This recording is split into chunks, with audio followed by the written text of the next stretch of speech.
What's good with the YouTube fight fans all over the world? It's your boy, Real Talk Boxing, and I'm back at you again. Hope you guys are having a blessed day. I just finished a major workout. I'm feeling good, feeling fresh, and for 42, I'm feeling young. Man, Triller, y'all. Triller. They making moves. They making major moves. Now, a lot of people ain't too thrilled with Triller, judging on their first event that they put on. Y'all all know the exhibitions, the Legends Only League. Always been cool with it. You never know what type of legendary fights we may get out of it. It don't take two young, in their prime, elite fighters to give you a fight, a legendary fight. You can get two bums that can get you a legendary fight. And that's why I like Triller. And that's why I give them the benefit of the doubt. Now, TEOFIMO Lopez, baby. His regular pay is 1.5 mil, right? So what did he do? Purse bid.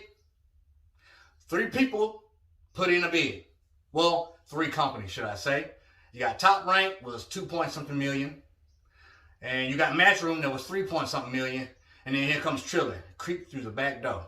6.2 million. You other two get out of here. The rest is history. And now, Lopez is going to be fighting on a Triller event. I don't think it's going to be on the up-and-coming one on April 17th, but you never know.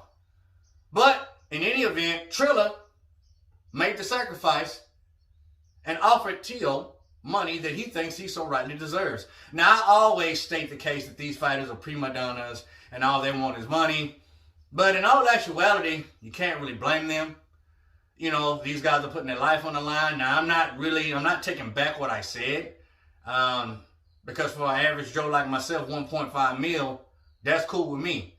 But that's not take home. Even the 6.2 mil that he's going to be getting from Triller is not take home. There's other percentages that have to go out to other people. But it's going to be way more than a 1.5 versus 6.2. So I don't blame him. Now, do I think Teo is going to be fighting on this up-and-coming card? No, I think he should be a headliner, a main event fight on a Triller event with other great undercards. So I don't plan or honestly think we will see him on this next card. Wouldn't make much sense. But I tell you who is going to be on this undercard, on the Ben Askren, Jake Paul undercard, and that's going to be Antonio Tarver and frickin' Frank MIR. Frank MIR, y'all? Former UFC fighter. I believe he was a heavyweight champion. I don't know much about him, but I do remember years ago seeing him fight Brock Lesnar. And Brock Lesnar put a beating on this guy until he laid down on his back. He laid down on his back and he said, oh yeah, ankle. He grabbed it, put him in ankle lock. And that was the fight. But man was so pissed off. Brock was so pissed off. He was more pissed off at the referee for taking so long to stop the fight. Because he slapped Frank MIR on the butt like 18 different times. Was it Mazzagatti who was refereeing that fight? I don't know. But anyway, he can take a beating, much like Ben Askren. So you have not one, but 2 so far, former UFC fighters fighting on the undercard in a boxing event. Now, I saw the interview with Frank MIR. Frank MIR says, man, I've been doing bare knuckle for a while. I've been standing up, working on my boxing, and I want to put it to the test. I wouldn't want to put it to the test against a former world champion like Antonio Tarver. Now, if this isn't scripted, if this isn't rehearsed, MIR's going to get his face bashed in.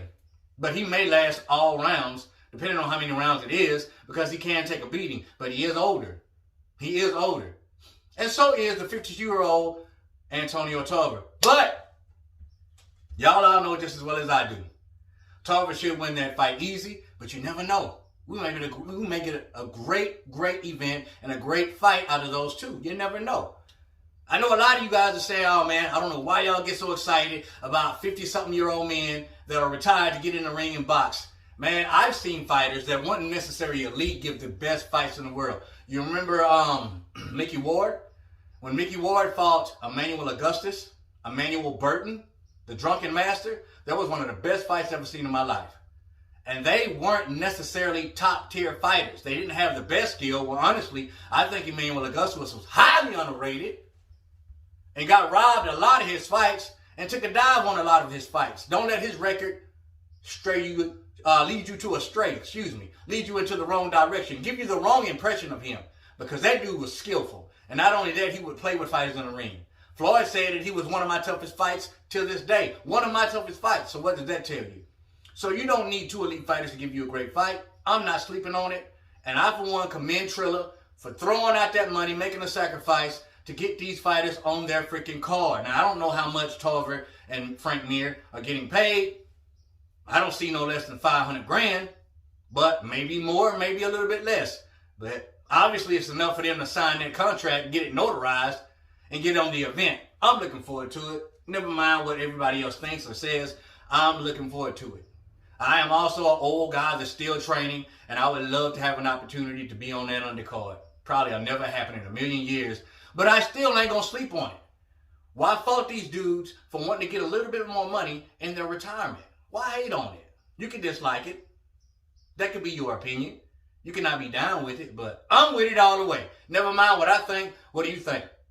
Comment down below. Let your boy Real Talk know. As always, respect all, fear none. God bless. Till the next time, Real Talk Boxing. We up, and we out of here, baby.